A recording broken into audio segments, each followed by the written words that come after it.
Hi students, we're going to be looking at expressions of concentration, which is quite important in pharmaceutical calculations.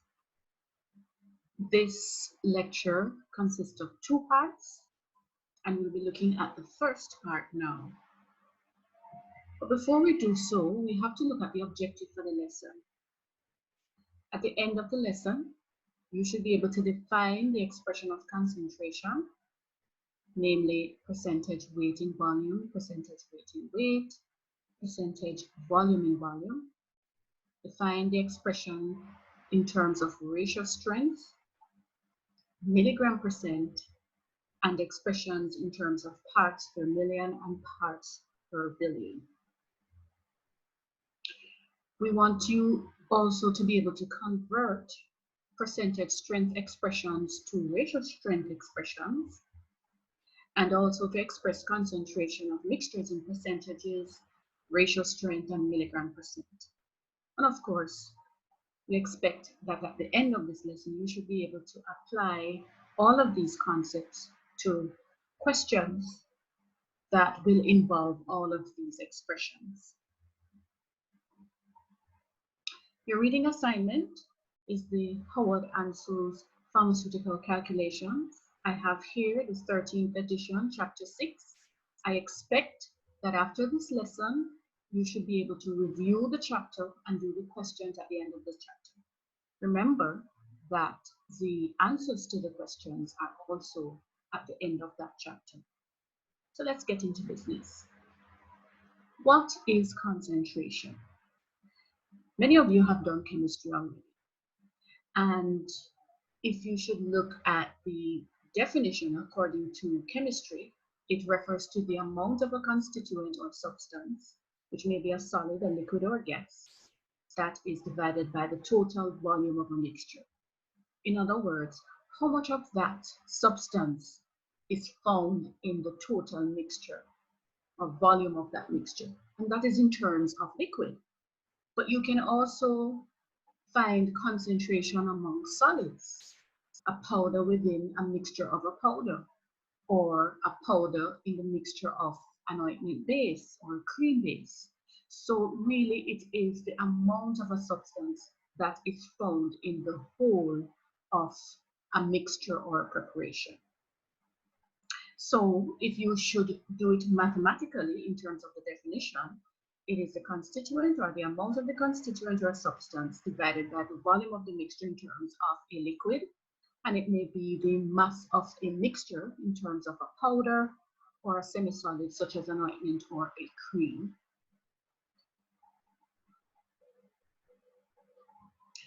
Volume does not only suggest a liquid, as I was alluding to in the last slide. A mixture may also exist as a solid, a liquid, or a gas. So you could have a inhaler or your anesthetics that are delivered as gases having their own concentration. Well, we know of liquids like DPH elixir that we normally buy for allergy has a particular concentration due to the amount of diphenhydramine that would have been in the mixture. And we have solids like or powders such as divided charts or divided powders, sorry, also known as charts, where the active constituent is in a mixture of powder, maybe a diluent such as starch. So concentration in terms of our day-to-day life, have we ever encountered it? Of course we have. No, this is showing you the label of a Coca-Cola. If you're like me, I like Pepsi, right? So Pepsi and Coca-Cola, pretty similar, right? So let's look at this label. It says here that a can of this Coca-Cola will be 12 ounces. And the serving size is 240 mils. Okay, so if it is that one serving size is 240 mils, and we look at the amount of sodium in there, we find that it is about 45 milligrams. But if we should look down at the sugar I think is saying 39 grams. So each 240 ml of this Coca-Cola is going to have 39 grams of sugar. So the total sugar, if you should look at the amount of sugar you're consuming when you take one serving of Coca-Cola, is going to be 39 grams in every 240 ml volume of the Coca-Cola. That's one serving. So if you should look at that as in terms of teaspoon, if 1 teaspoon is equivalent to 5 grams, it means that you'll be having approximately 8 teaspoons full in 240 ml of Coca-Cola. Now, you might be wondering, what does 240 ml look like really? Well, if you ever encounter DPH elixir bottle, that's 120 ml. So twice that amount would be the Coca-Cola volume that is found in the can. And it means, therefore, that 39 grams or 8 teaspoons of sugar would be found in that amount of fluid. And that would be a concentration. And just a side note, there's a whole lot of sugar though. So maybe we need to cut back on that Coca-Cola. So concentration may be expressed in many ways. However, the more common expressions include percentage strength, ratio strength, milligram percent, and parts per million or parts per billion. You'll find the first three in pharmaceutical calculations, and parts per billion, parts per million is what you will find mostly in application chemistry, like if you're working, say, with the Water Commission and you want to test the constituents of the water, the potable water, say the level of fluoride or the level of chlorine in the water, you won't be using percentage strength. You'll be using parts per million or parts per billion. But all four can be encountered in pharmaceutical calculations. So we'll be looking at percentage strength. According to the United States Pharmacopoeia, the percentages are the quantity or the number of parts of a substance divided by 100 parts of the mixture or the whole. So for example, if I have a percentage strength of say 20%, it's going to mean 20 parts of a substance that will be found in 100 parts of a mixture, of which this 20 part is a part of. All right, so percentages may be expressed as a ratio, in this case 1 to 5, as a decimal 0.2, or a fraction 1/5.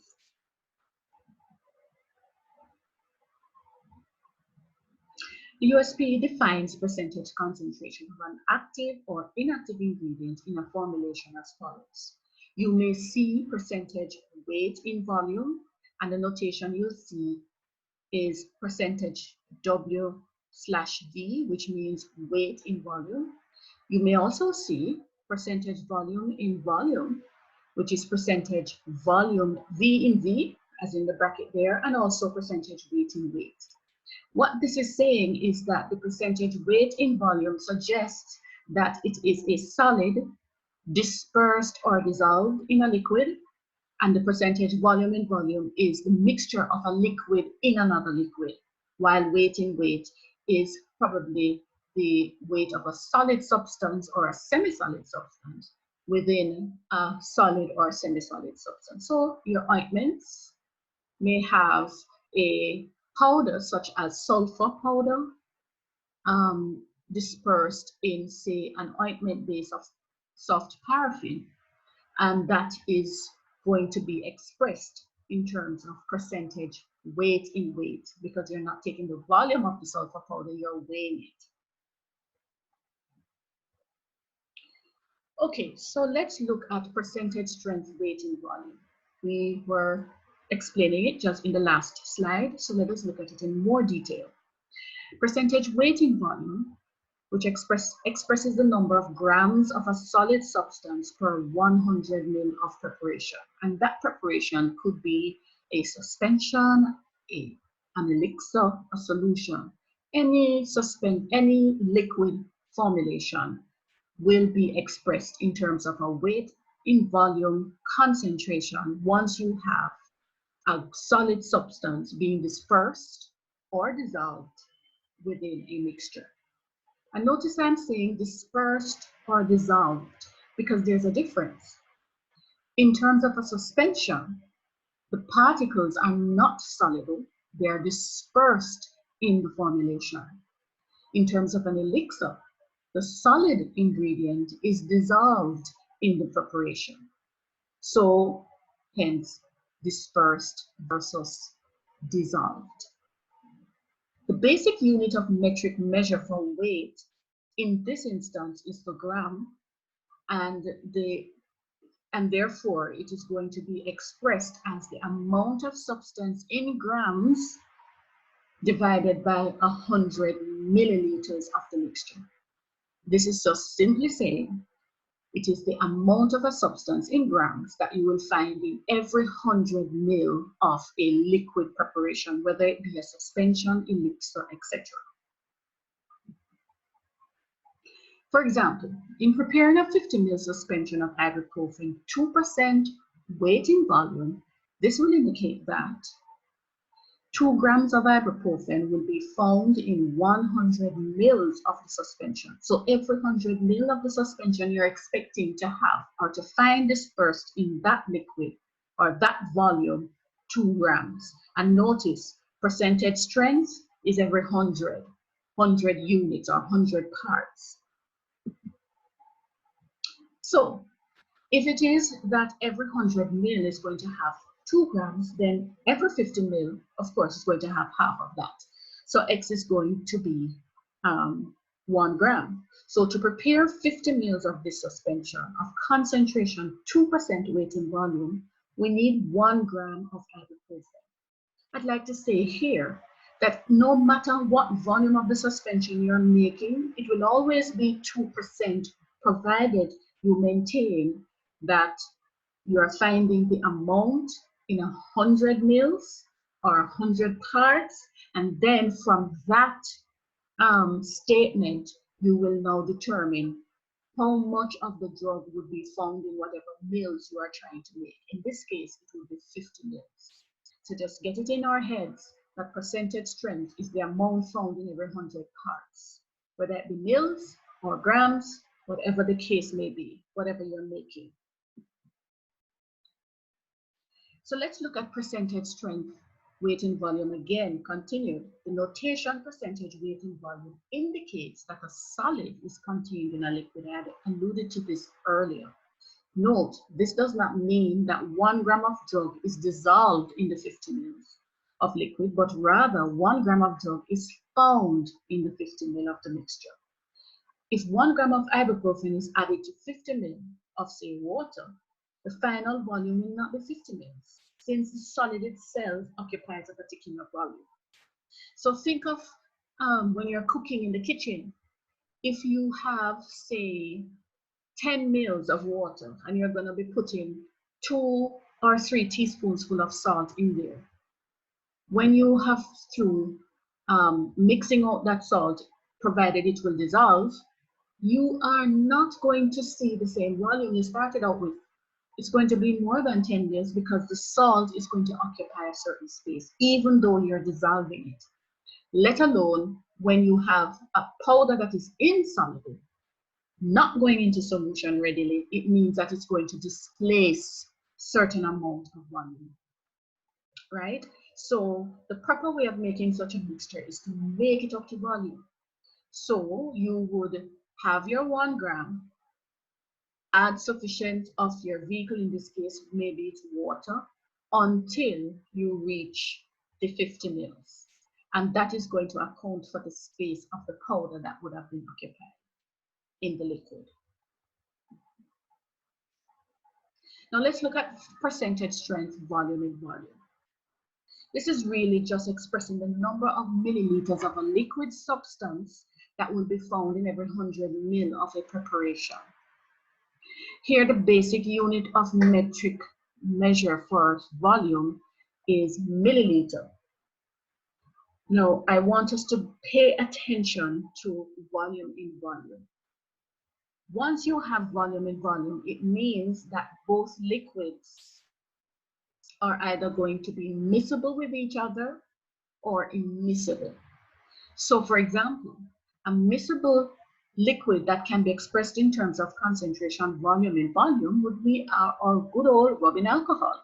70%, you would have seen it in the pharmacies or the supermarkets. 70% alcohol that we used to rub down the place to get rid of all kinds of germs and bacteria, etc.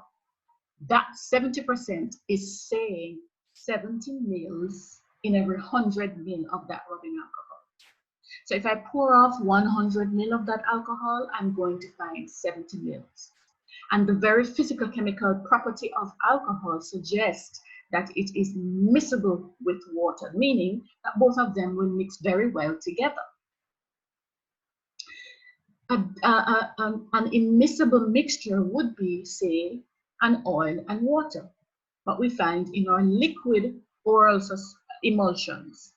These emulsions are formulated in such a way that the oil is finely dispersed in our water phase.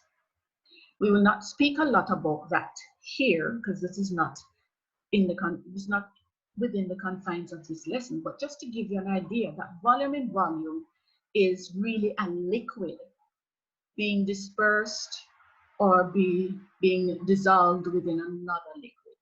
So as a result, you're going to see elixirs or solutions or emulsions. You'll never see volume in volume for a suspension unless that concentration is being related to a liquid preparation. So here we have, I preempted my rubbing alcohol scenario. Here, isopropyl alcohol. Everybody knows it, Benjamin's. 70% volume in volume alcohol. What does that mean? It means that a total of 70 parts or 70 ml of pure alcohol is going to be contained in 100 parts or 100 mils of the alcohol mixture. So if I pour, this has 250 mils, and your neighbor says she wants some of your alcohol and you pour off 100 mils, that 100 ml is going to contain 70 mils of pure isopropyl alcohol. So if I am going to prepare 50 mils and maintain that same 70% volume in volume, it means then I'm going to have to determine how much of the alcohol will I need to make 50 mils to maintain that concentration. And that volume is going to be 35 mils of isopropyl alcohol. So notice, even though I'm making 50 mils, which is less than 100 mils, I am still going to maintain the 70% because I am coming from the premise that 70 parts or 70 mils is contained in 100 mils. Therefore, the amount that will be contained in whatever I want to make, in this case 50 mils, will maintain that 70% concentration. So we're going to be looking at percentage strength, weight in weight. This represents the number of grams of a solid substance that will be found in every 100 grams of preparation. And as I had said before, you normally find this concentration in powders, ointments, or creams, any semi-solid or solid preparation. Okay, so your bulk powders or your dusting powders like tinactin powders used for athlete's foot, whatever the active ingredient in there is, it's going to be in terms of a percentage weight in weight. I have an example here, hydrocortisone cream. Many of us have used hydrocortisone cream for some reason or the other, for itching, urticaria, etc. Here it is stating that 1% of hydrocortisone cream is found in this 28 gram box or tube. It means that for every 100 grams of ointment or cream here, you're going to find 1 gram of the active ingredient hydrocortisone. The basic unit of measure for weight is gram. So you will never see 1 kilogram in every 100 grams. It's always the basic unit of weight, which is gram. So for example, in preparing this 28 gram of hydrocortisone cream to get a concentration of 1%, you will need to first establish how much of the hydrocortisone cream can be found in 100 parts or 100 grams. So 1 gram of pure hydrocortisone powder is contained in 100 grams of the hydrocortisone cream. Therefore, in order for you to make 28 grams of the cream, you're going to need 0.28 grams of hydrocortisone powder. Okay, so let's look at some examples. Let's see if we can apply the knowledge that we have learned in solving some of these questions. So the example says, determine the total amount of benzoic acid that is contained in 225 ml of a 50% weight in volume benzoic acid solution. First step, determine what the notation 5% weight in volume signifies. This means that a solid is dissolved in a liquid phase. So step 2, once you have determined what that means, you determine the amount of benzoic acid that is contained in 100 ml of the solution. 5% indicates that 5 grams of the benzoic acid is going to be contained in every 100 ml of the benzoic acid solution. So our step 3 then would be to determine the amount of benzoic acid that would be contained in each ml of our solution. And then we determine the amount contained in 225 ml. So 5 grams of the benzoic acid is going to be contained in 100 ml of the solution. Then X grams will be contained in 1 ml, which we found to be 0.05 grams. So if 0.05 grams is contained in 1 ml, then X grams will be contained in 225 ml. That is 11.25 grams. Now, many students go straight, they don't calculate the unit, they go straight from line 2. They go straight from line 1, 5 grams is contained in 100 ml of solution, straight to X is contained in 225 ml. It's absolutely not incorrect, but sometimes working out the unit allows you to know if you make a mistake, because we're human, and whatever you punch in the computer or the calculator is going to give you what you ask. So garbage in, garbage out. And I find that students, when they punch in numbers, if they get, say, for example, 225 grams in the 225 ml, they don't bother to check. They just write down the answer. So when you find the unit amount, then if you know that 1 ml is going to have 0.05 grams, then clearly 225 ml cannot contain 225 based on just looking. You don't have to do a lot of calculations to determine that. So it keeps you on track. But as I said, many students move from line 1, 5 grams is contained in 100 ml, straight to then X is contained in 225. Nothing wrong with that. Just make sure that whatever you're punching in your calculator is a correct thing. Okay, so we have another example. Determine the total amount of salicylic acid that is contained in 30 grams of a 2% salicylic acid ointment. In this case, we're dealing with weight in weight. So determine what the notation 2% weight in weight signifies. It signifies that a solid is incorporated in a solid base, or a semi-solid in this case, as it is an ointment. The next step is to determine the amount of salicylic acid that is contained in 30 grams of the salicylic acid ointment. Of course, you're going to have to indicate what 2% means. And 2% means that 2 grams of salicylic acid is contained in 100 grams of the entire ointment, or 100 grams of the salicylic acid ointment. Step 3 then is to determine the amount of salicylic acid that is contained in 1 gram, then determine the amount that will be contained in 30 grams of the ointment. So we're finding the unit first, and then when we go on to determine what it is that we need. So 2 grams will be contained in 100 grams of the ointment, then X grams will be contained in 1 gram, that is 0.02 grams. So if 0.02 grams is contained in 1 gram of ointment, then X grams will be contained in 30 grams of the ointment, which is 0.6. Again, students often move from the first line and go straight to the fourth line. So 2 grams is contained in 100 grams of ointment, then X will be contained in 30 grams, and that is totally fine. We have another example. Determine the total amount of alcohol that is contained in 225 mils of a 70% volume in volume alcohol solution. I think we did this already, but no problem in doing it again. First, determine the notation. What does 70% volume in volume signifies? It signifies that there is a liquid being dissolved or mixed together with a liquid base. We're going to determine the amount of alcohol that is contained in 100 ml of the alcohol solution. That means 70% indicates that 70 ml of isopropyl alcohol or ethyl alcohol, depending on what type of alcohol you're working with, is contained in 100 ml of the alcohol solution.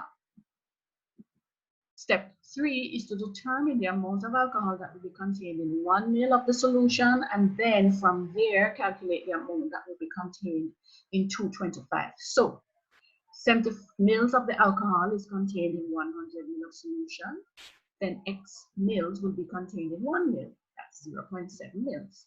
So if 0.7 ml is contained in 1 ml, then X will be contained in 225. And that works out to be 157.5 mils. So in order to make your 225 mils of alcohol solution at a concentration of 70% volume in volume, you need 158 mils of alcohol, and you're going to add up to 225 mils with water to make your 70% alcohol. So if you have a 95% stock of alcohol, many of you after this will be able to make 70% alcohol at home. How interesting. Okay, so we have successfully completed the percentage concentration concepts. And I'm very happy because I think that you will be able to conquer any concentration from now on. So we are going to pause here and we'll be right back, and we will continue with the lesson.